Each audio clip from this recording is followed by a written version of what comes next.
Tipemphere.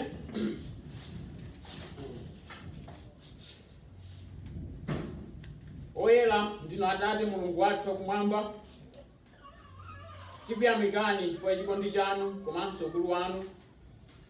Zikomo Yehova chifukwa mwa chifundo chanu komanso mwa chisomo chanu mwalola tsiku la lero tisonkhane ndi kudzamvanso mawu anu. Tipempha Yehova kuti mudalitse kuwerenga kwa mawu anu komanso kulalikidwa kwa mawu anu.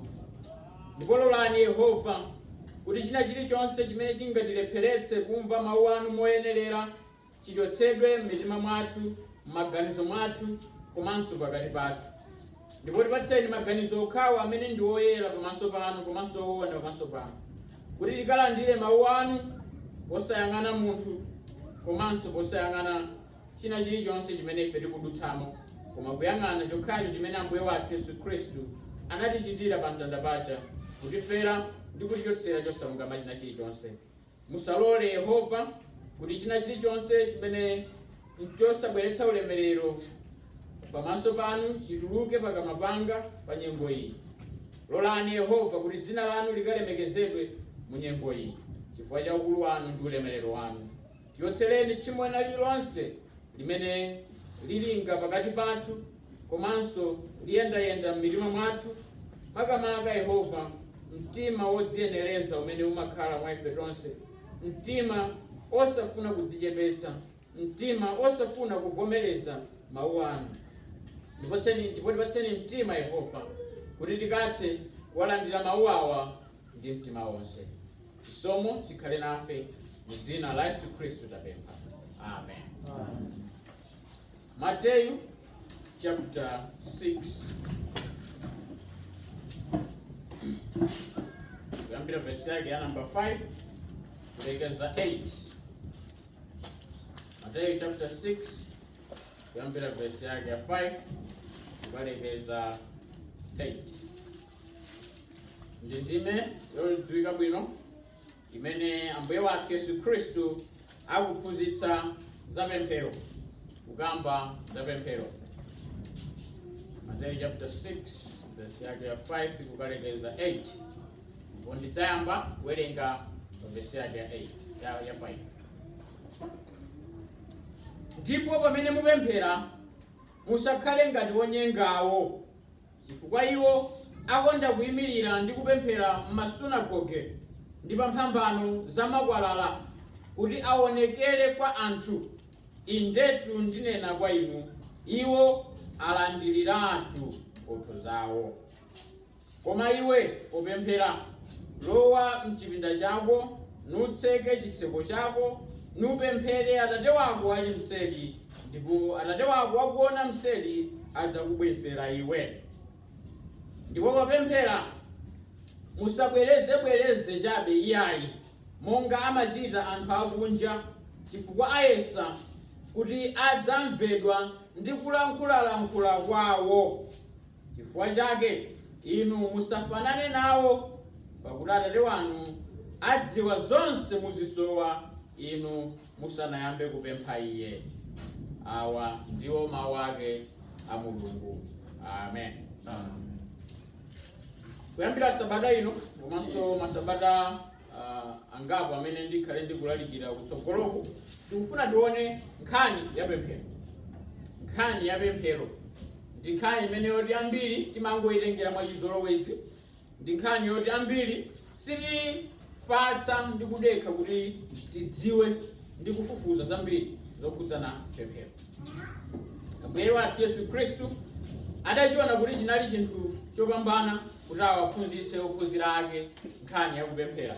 Adamufunsa Ambuye, Yohane adaphunzitsa ophunzira ake kupemphera, kodi nanga inu simungathe kutiphunzitsa?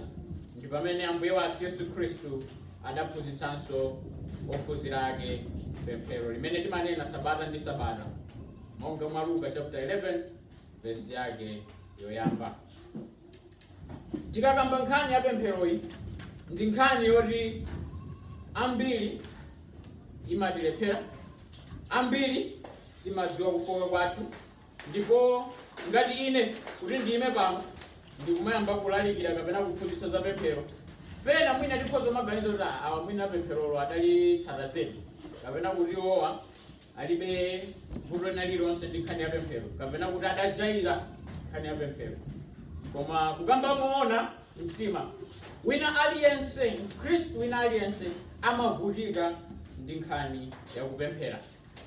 Timasautsika kuti kodi tingapemphere motani, tingachite motani, tingamuze chiyani Mulungu. Iyi ndi nkhani yoti wina aliyense amasautsidwa nayo. Anthu ambiri amene alemba mabuku osiyanasiyana pa nkhani yokhudza pemphero nawonso amavomereza kuti mwina koyambirira tikuyenera tipemphere kuti Mulungu atithandize kupemphera. Tipemphere kuti Mulungu atithandize kukhala moyo wapemphero. Chifukwa mwa ife tokha ndife anthu ofoka, mwa ife tokha ndife anthu olephera, timavutika ndipo timakulanso monga mmene timakulira magawo ena aliwonse a moyo wa Chikhristu pa nkhani imeneyi ya pemphero. Ambuye wathu Yesu Khristu anakhazikitsa pemphero ndi cholinga choti ikhale njira imene ifeyo timalumikizana naye, imene timabweretsa zofoka zathu, zosowa zathu pamaso pake, imene timabweretsa nkhawa zathu komanso zinthu zimene zimatipsinja mu mtima mwathu pamaso pake. Chifukwa chake ichi popanda Mzimu Woyera sitingathe kukwanitsa. Tikusowekera mphamvu ya Mzimu Woyera kuti itithandizire kukhala moyo wapemphero nthawi zonse. Ndipo Malemba Oyera amatiphunzitsa kawirikawiri ngati ana ake a Mulungu kuti tikuyenera tipemphere nthawi zonse. Monga mmene mwana amapita kwa kholo ndi kukapempha chimene iye chisowa, ifenso Mulungu ngati Tate wathu timayandikira kwa iye mpemphero. Kuti ifeyo ndife anthu ofoka, ndife anthu olephera mzambiri. Ndipo pali chinthu china chimene tikuyenera tizindikire kwakukulu. Kupanda kudzichepetsa sitingathe kukhala moyo wapemphero. Amen. Amen. Natipemphere kuti kula imeka yeso kuti malizitse Ambuye atithandizire. Ndiye tikamapemphera kwa Mulungu tikuyenera tikhale anthu odzichepetsa. Popanda kudzichepetsa sitingakhale anthu opemphera. Chifukwa timadzitenga kuti ifeyo ndife okwanira pamaso pake pa Mulungu. Sitikusowekera Mulungu pa china chilichonse.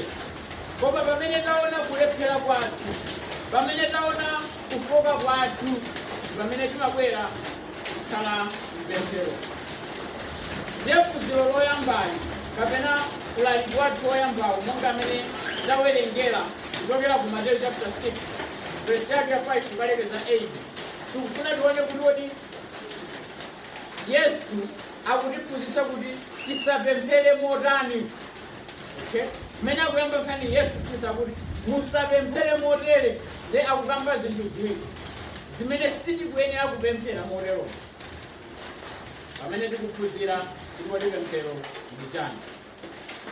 Ndiye zinthu ziwiri koyambirira pa verse yake ya namba 5 akuti ndipo pamene mupemphera musakhale monga onyengawo, chifukwa iwo akonda kuyimirira ndi kupemphera m'masunagoge ndi pa mphambano zamakwalala kuti aonekere kwa anthu. Indetu ndinena kwa inu, iwo alandiriratu mphotho zawo. Chali chinthu choyamba chimene Yesu Khristu akutifotokozera ndi chakuti pemphero si chionetsero chabe. Chimene tikuyenera tidziwe, pemphero si chionetsero chabe. Sitikuyenera tikayime pazulu kuti anthu atione kuti ifeyo tikupemphera. Ndimakamba masabata angapo za kulimbana kumene kumakhalako pakati pa Yesu Khristu ndi Afarisi. Mchitidwe uwu ndi umene Afarisi amakonda kuchita. Iwo amakonda kupemphera m'masunagoge kaya m'makona anthu aziwaona, komanso awe amafuna azilandira ulemu ochokera kwa anthu. Amaoneka kuti iwowa ndi anthu amene Mulungu amamupembedza ali moona. Koma Ambuye wathu Yesu Khristu akutichenjeza kuti ili ndi yesero limene wina aliyense amakhala nalo. Timayesedwa mu mtima mwathu kuti tionekere opembedza kuposa ena. Tichausuntha ndithu ngati madzakwera muluka.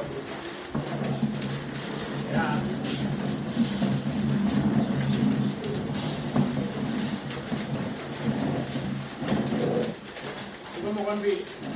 Ndeti aliyense ndithu amayesedwa. Osati pa gawo lokhala pemphero liya. Koma pa gawo lina lililonse la Chikhristu. Timafuna tioneke kuti mwina ifeyo ndi amene tikuchita bwino kapena tikuchita mopambana kuposa ena. Ili ndi vuto la Mkhristu wina aliyense. Tikaona ena akatiyambira, mtsogoleri koma ndiye mmapemphera bwino. Koma ndiye mmachita bwino mbali. Koma ndiye mmachita bwino mbali.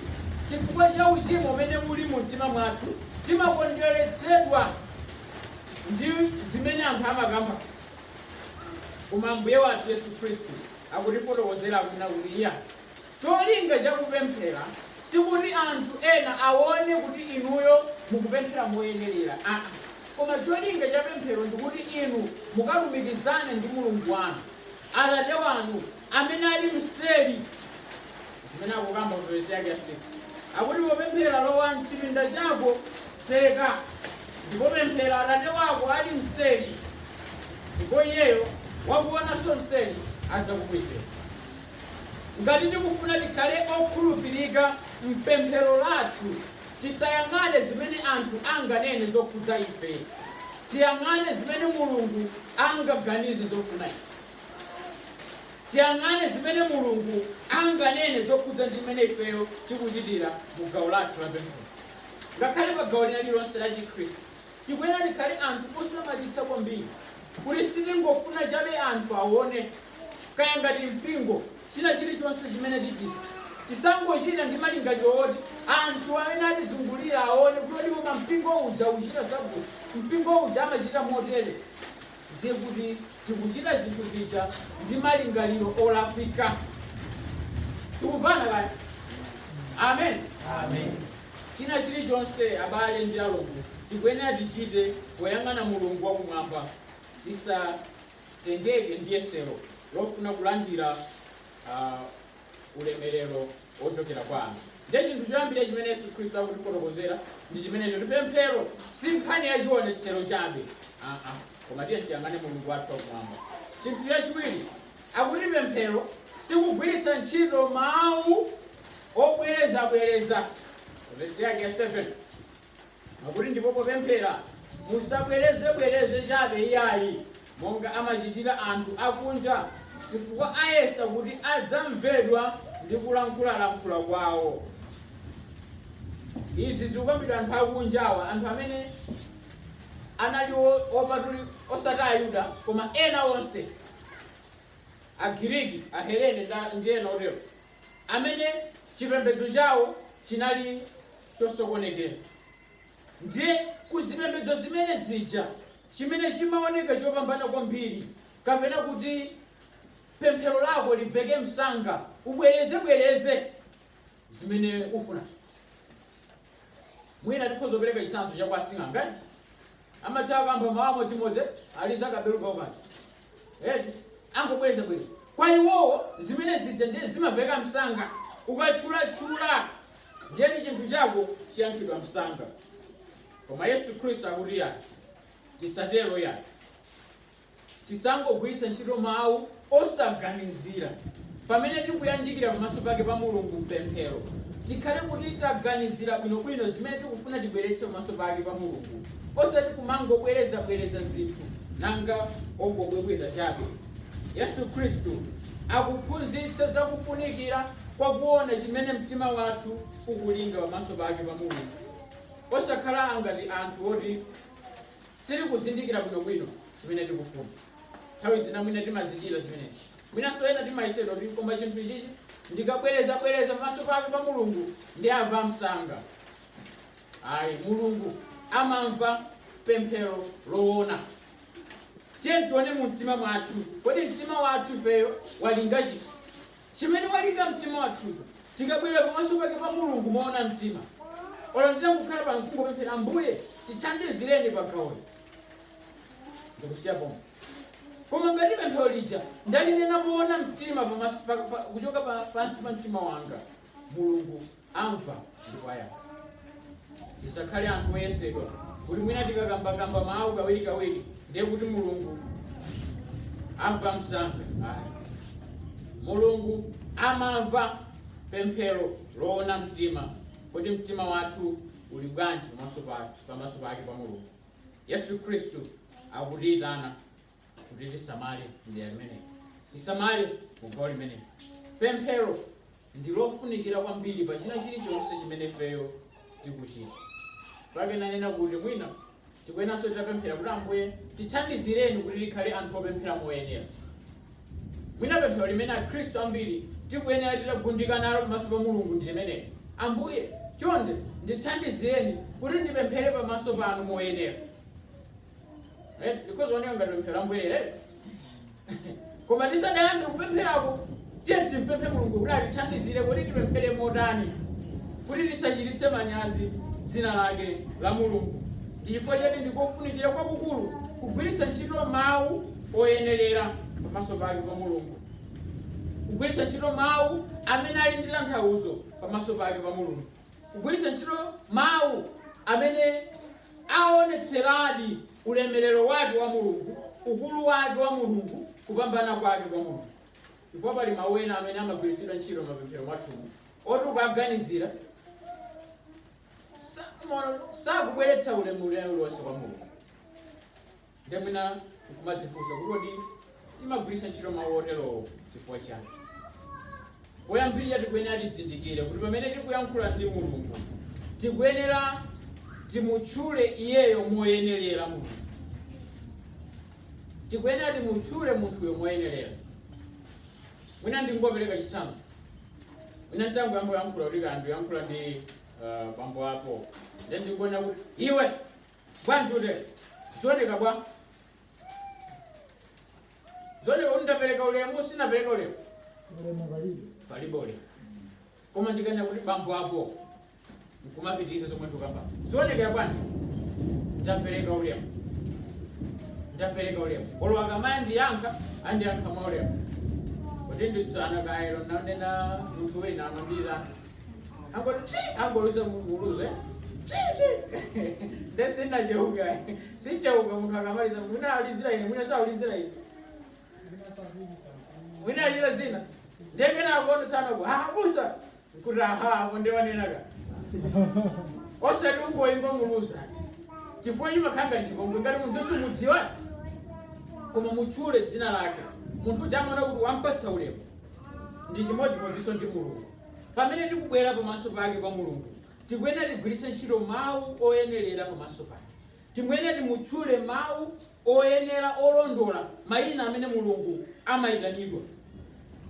Chifukwa chake timamutchula kuti Mulungu, Mulungu, Mulungu wathu kapena Mulungu wanga, kumapitiriza mapemphero athu.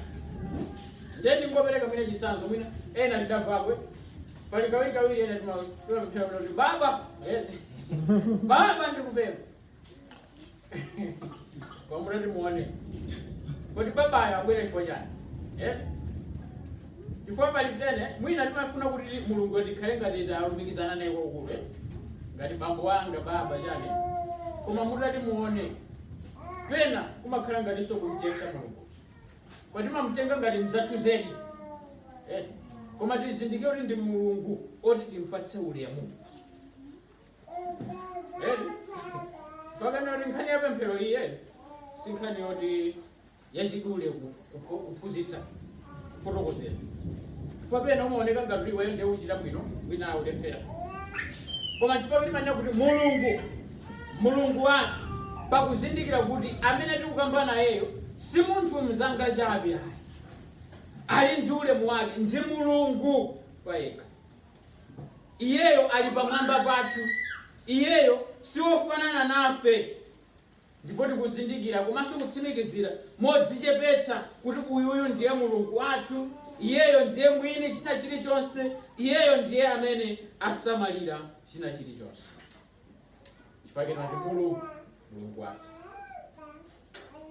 Mawu ena mwina amene amakonda kugwiritsidwa ntchito m'Baibulo ndoti Mulungu olenga zonse. kapena kuti namalenga. Tikanena kuti namalenga tikutanthauza chani? Tikati Mulungu namalenga tikutanthauza chani? Mwachidule ndikuzindikira kuti ifeyo ndife olengedwa ake. Ifeyo adatipanga. Ifeyo timayang'aniridwa ndi Iye. Ndipo ifeyo tili moyo lero lino chifukwa cha Iye.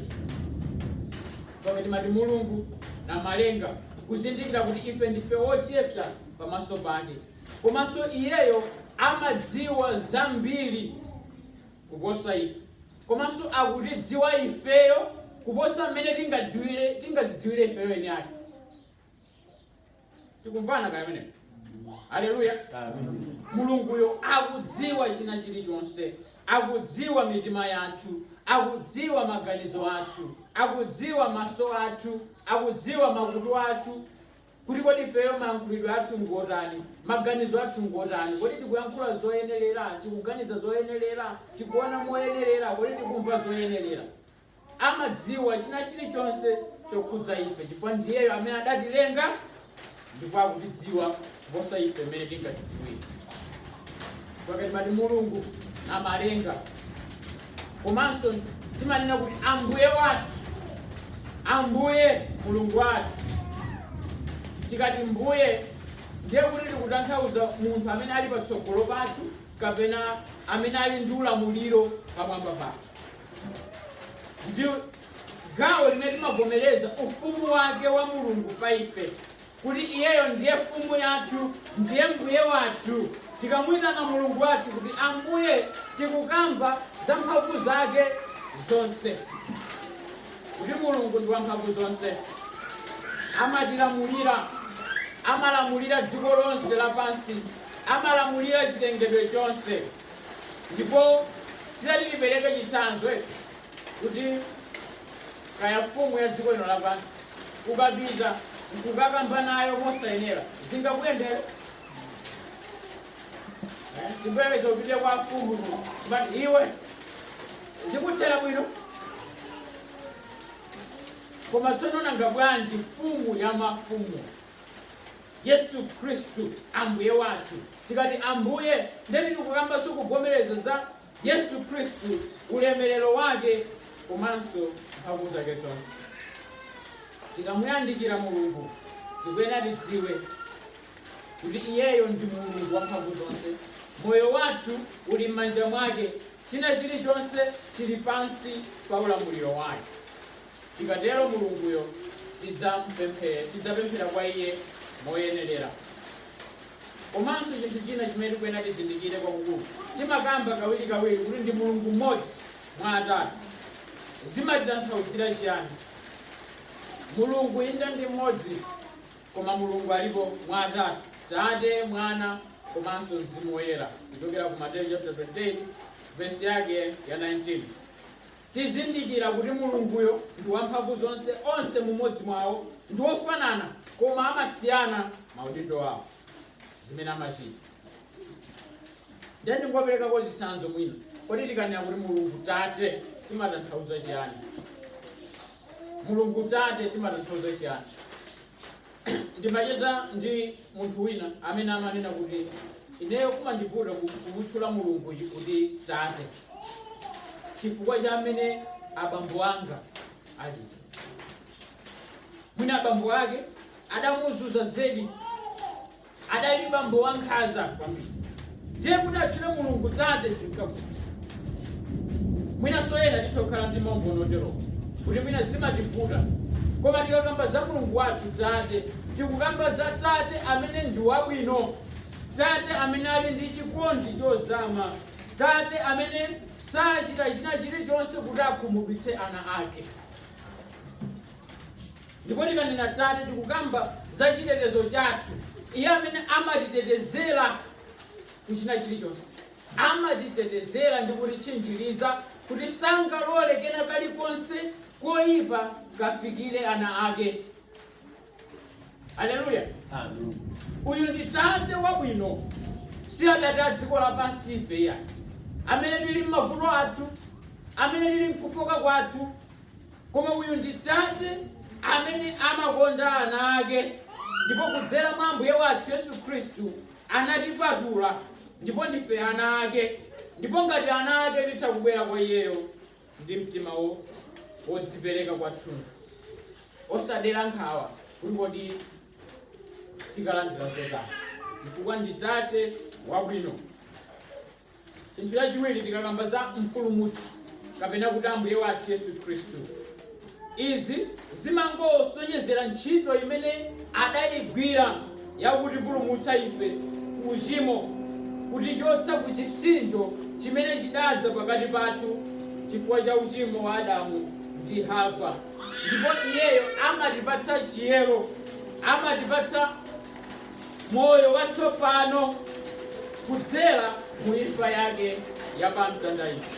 Ndiye tikakamba za Mulungu wathu mpulumutsi, tikukamba za Ambuye wathu Yesu Khristu, amene ndi mpulumutsi wathu ngati ifeyo tidalapa machimo athu komanso kuyika chikhulupiriro chathu pa ntchito imene iyeyo adayigwira.